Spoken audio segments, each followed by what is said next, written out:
It was obvious the security lights would set off an alarm. I needed to find somewhere to hide, or the guards would kill me.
According to Mr. Sultan, this was the switch that would open the laser door to Mr. Logan's cell block.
Mr. Sultan seemed to think this would open the cell block door. Luckily, he was right.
Unsurprisingly, Mr. Logan's cell was locked. But, thanks to my speedy brain, I was able to hack it in seconds.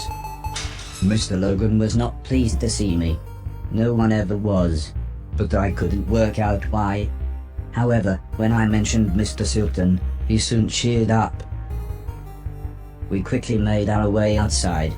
Although I wasn't sure about Mr. Logan's stealth techniques, they were quite different from mine. But someone must have noticed Mr. Logan was missing, as, with a bright flash, we were soon attacked. This still wasn't the plan, said Mr. Silton as he insisted he was okay, and that, no, I didn't need to clean up the trail of blood. He did however urge me to take care of the huge tank bearing down on us.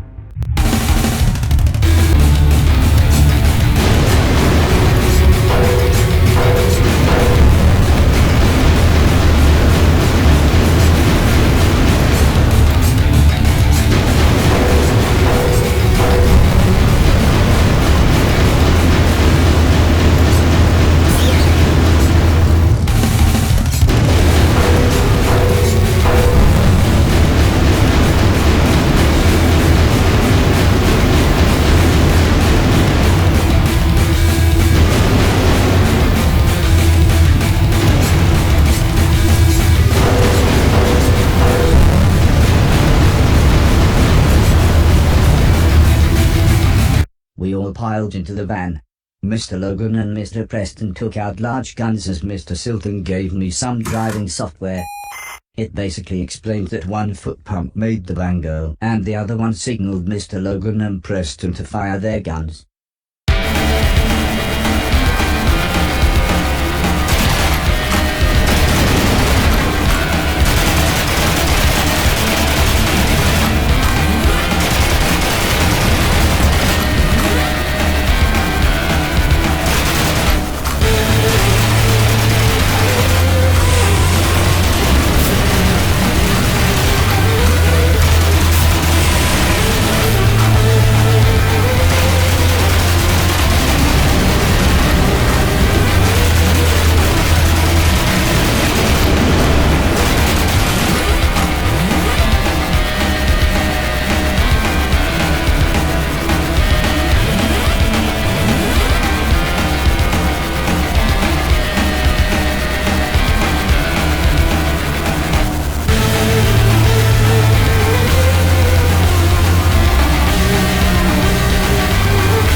I hoped that all the bullets fired led to non-fatal wounds, but statistically that was incredibly unlikely.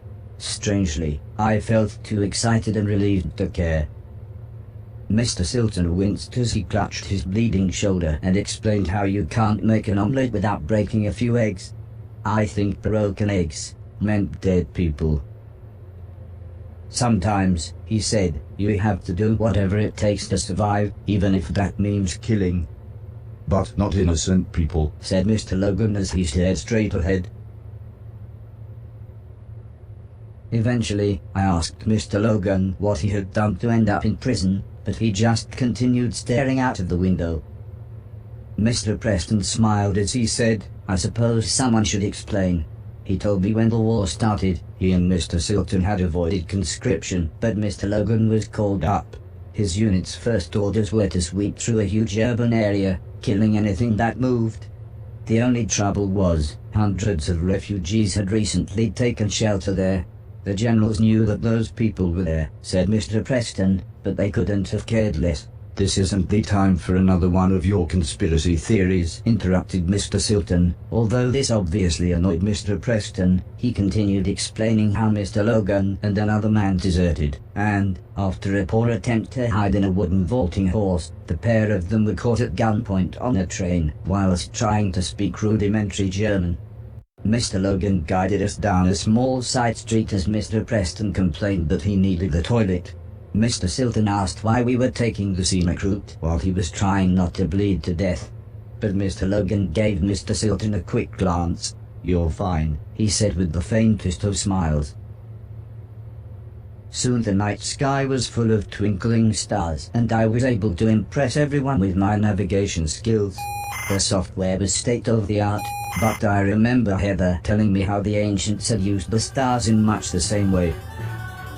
It always made me smile, thinking about the names she gave the constellations. It was the middle of the night by the time we got back, but Mrs. Silton was still up waiting for us. "Really, again, in the same place," was all she said as she shook her head and tended to Mr. Silton's second bullet wound. Mr. Preston nearly knocked us over as he sprinted towards the bathroom. It appeared that his body had kept on making urine, even though it didn't have anywhere left to store it.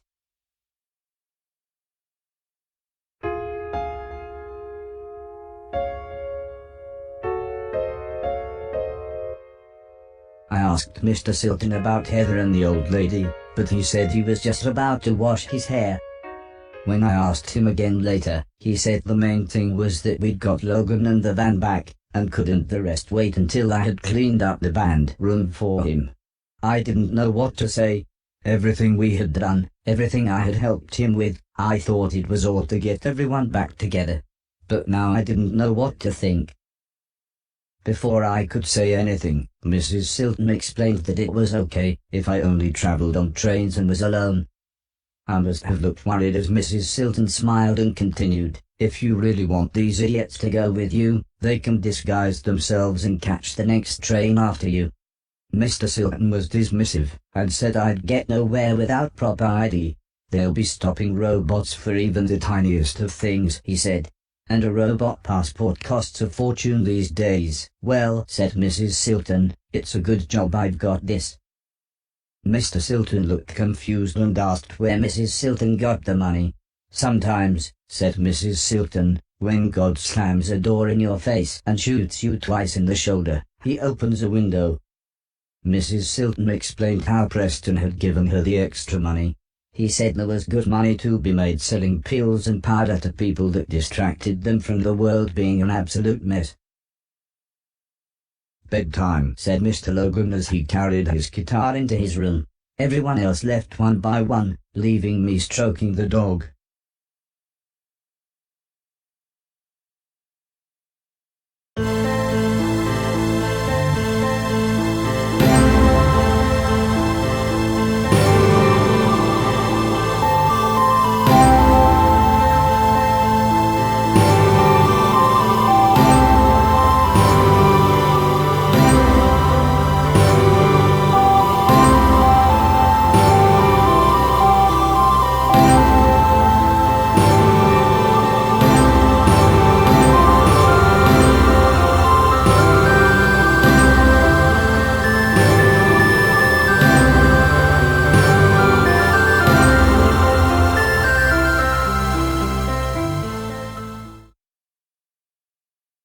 I awoke to the sound of Mrs. Silton making herself some breakfast. It felt very early, but I suppose it was just that we had gotten so late. Mrs. Silton gulped down her coffee, and with a reassuring smile she said, "Let's do this."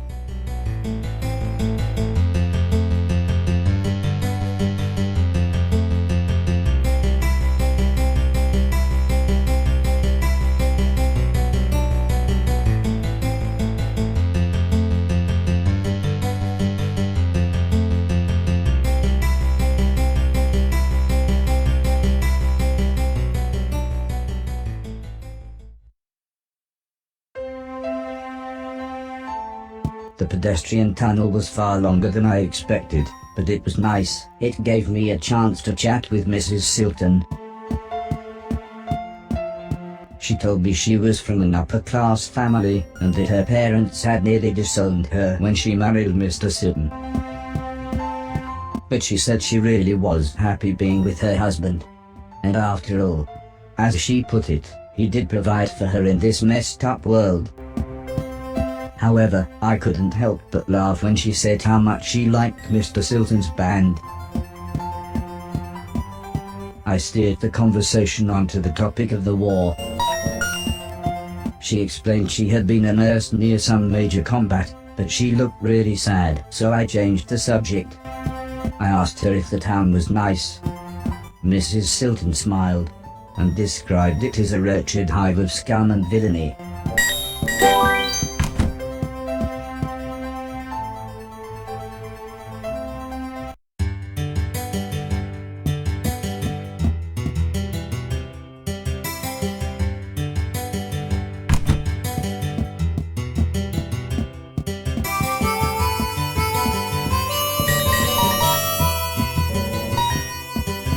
Train tickets cost 1,000. So Mrs. Silton said I should trade in some of the things I'd cleaned so I could afford to travel. However, when we tried the door, it was apparent that the junkyard owner wouldn't be back for a while. So Mrs. Silton suggested I try to earn some money by other means. She said there were plenty of jobs in the town that a robot could do.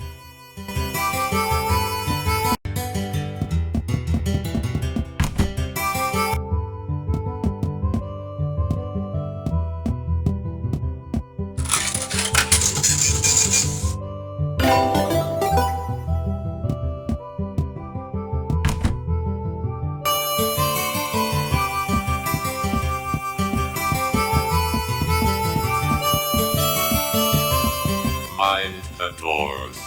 The train is now departing.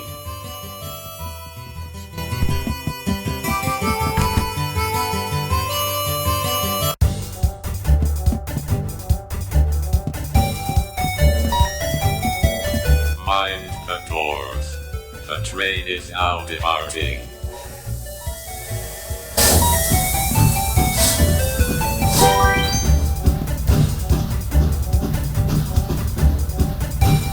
Mr. Deck's TV studio was deep inside the bombed-out buildings of Big City.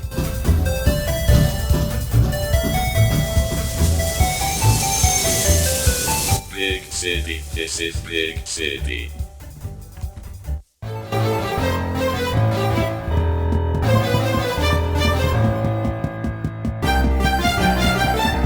Mind the doors.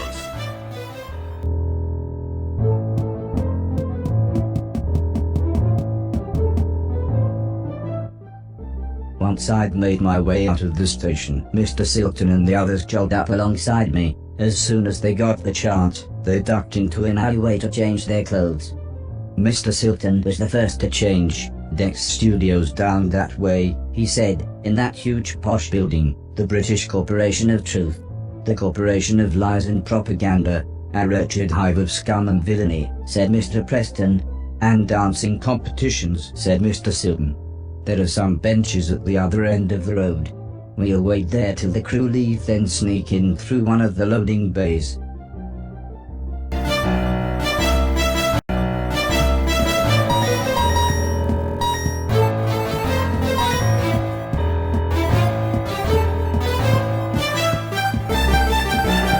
While we walked, I asked how Mr. Deck had ended up back on television.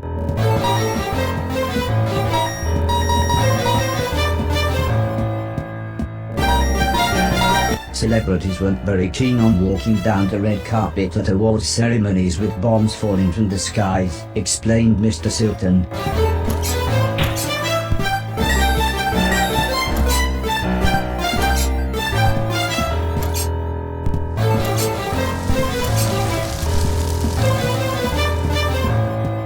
But they still craved attention and validation, so the solution was to host one big awards show in a giant underground bunker at Burlington.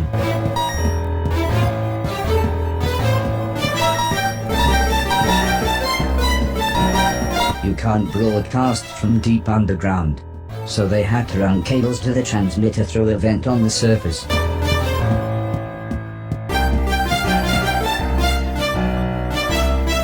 A bomb-sized vent, as it turned out.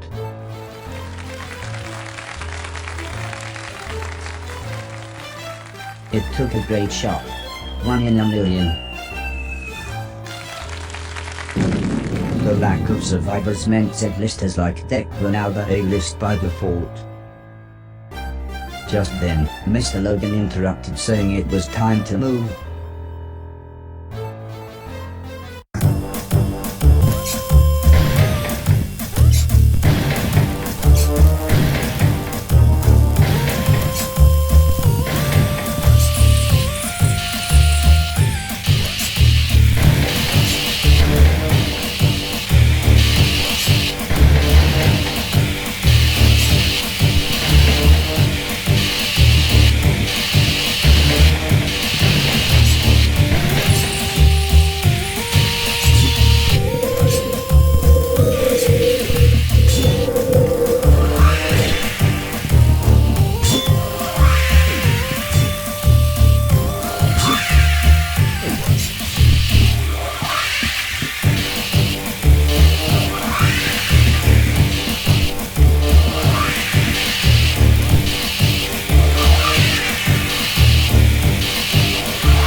Robots are allowed pretty much anywhere in the building as long as they look the part, whispered Mr. Silton. You just need to be wearing no clothes, and have the blankest of faces. I didn't really like the sound of that, but I realized it was the only way I'd be able to get in. So I took off my suit and made my face blank. Blanker, said Mr. Silton. Blanker with an ER, said Mr. Silton again. Well, I suppose that'll have to do. Deck's dressing room is in some lavish suite, said Mr. Silton as Mr. Preston and Mr. Logan lowered me into the empty corridor below. Have a look around, whispered Mr. Silton, and we'll catch up with you in a bit.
Some things were worthless junk, but this could be sold for a decent price.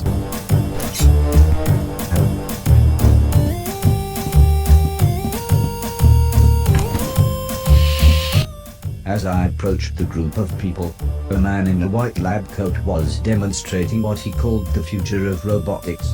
He said that anyone interested would be able to see it in action on one of the sound stages later today. "It's much better than these old models," he said as he stared at me. "My new version does exactly what you tell it to."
This was one of the most valuable things I'd seen. No wonder people wanted to be on television so much. TV studios were full of video games.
I didn't know how much this was worth, but it looked expensive.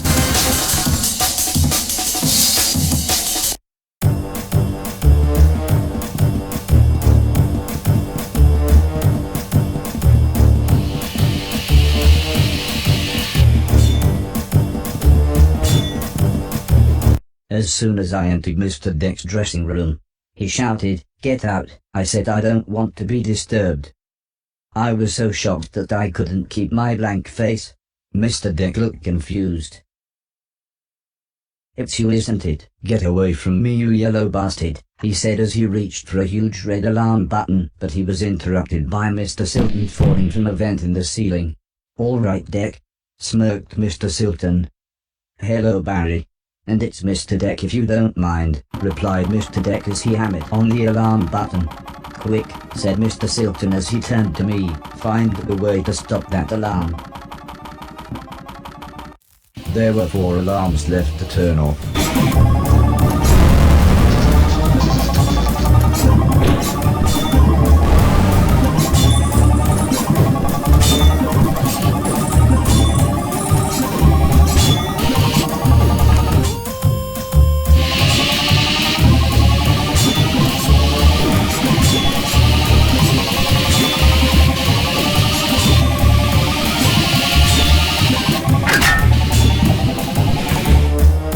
There were 3 alarms left.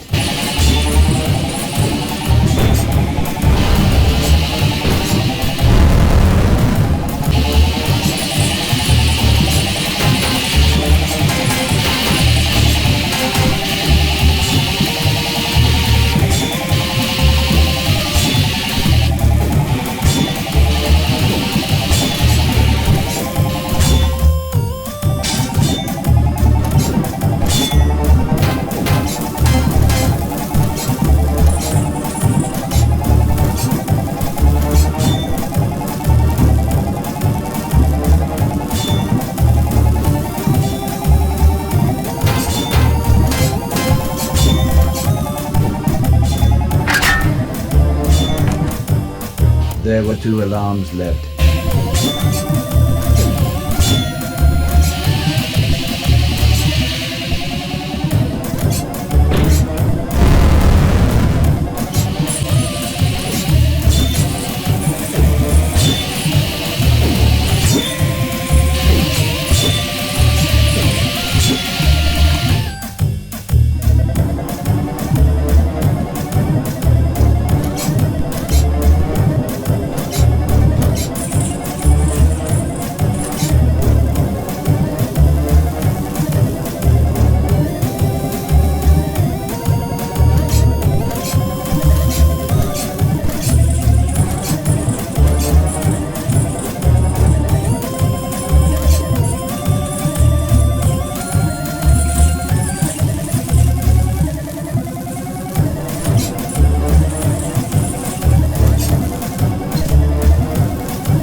There was 1 alarm left.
I had completely turned off the alarm.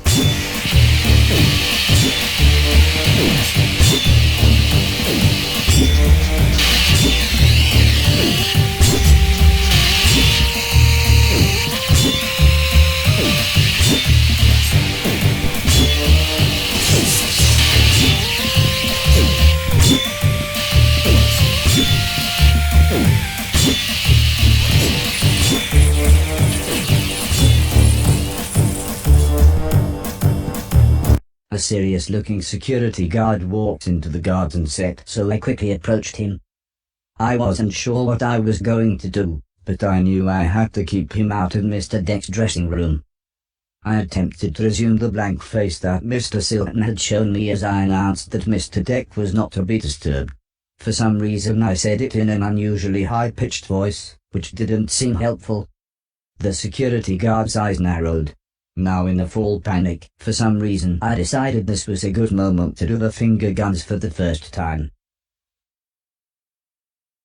The large man shoved me out of the way, but quick as a flash Mr. Logan had appeared and snapped his neck. "Sorry, had to be done," was all he said before running back toward Mr. Deck's room.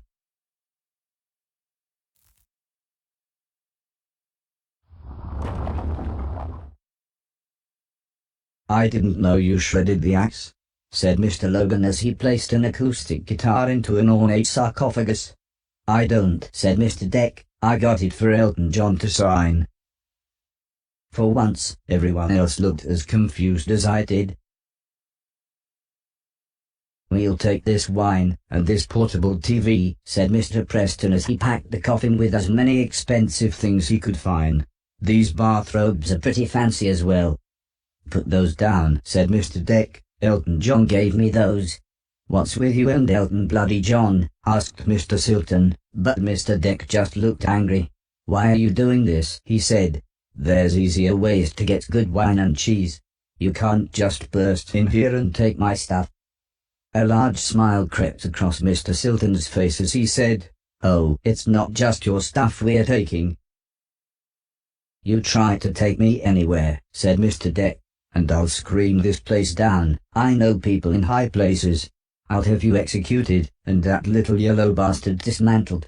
My father is the head of the BCT. but Mr. Silton's smile widened as he pulled out a bag full of familiar-looking mushrooms.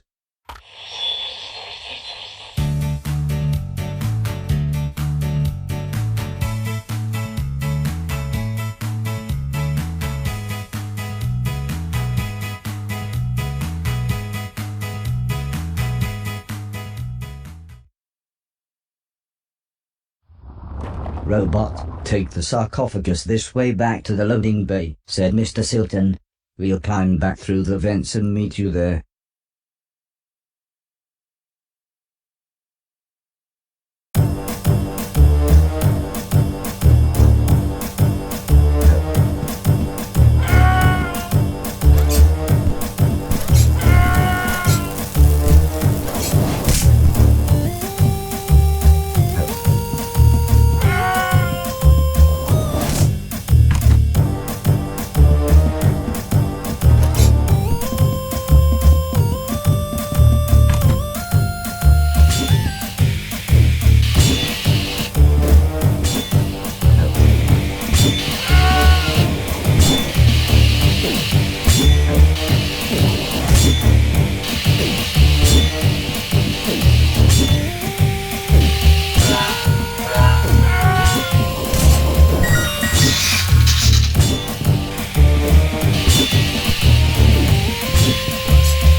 Mr. Silton was worried that the studio set was quiet. In fact, he worried that it was, as he put it, too quiet. So, as per usual, it was me that went first.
Once away from the studio, we were able to duck down a few dark alleyways. "I think we're safe," said Mr. Silton. "You get dressed and head back to the train now. We'll wait here and travel back later with our cargo."